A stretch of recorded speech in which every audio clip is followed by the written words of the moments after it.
আজীব তাই না?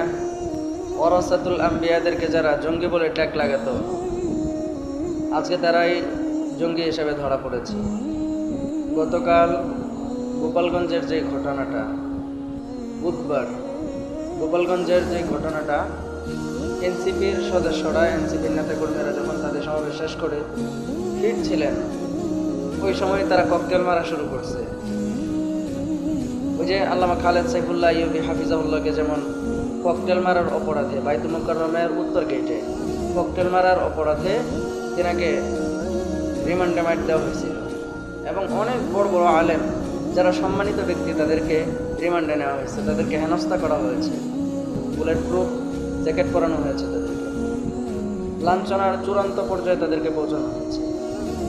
আজকে দেখেন আল্লাহ তাআলা তাদের ঘাড়েই এটা চাপিয়ে দিছে। আলেমদেরটা মিথ্যা ছিল, কিন্তু তাদেরটা তো সত্য। এই জন্য তাদের সর্বোচ্চ শাস্তি কামনা আমরা করি। সর্বোচ্চ শাস্তি, বাংলাদেশের সংবিধানে, বিচার ব্যবস্থায় সর্বোচ্চ শাস্তি তাদের কামনা আমরা করছি। ছাত্রলীগ, আওয়ামী লীগ নিষিদ্ধ করা হয়েছে ঠিকই, কিন্তু এখনও তারা প্রকাশ্যে ঘুরে বেড়াচ্ছে।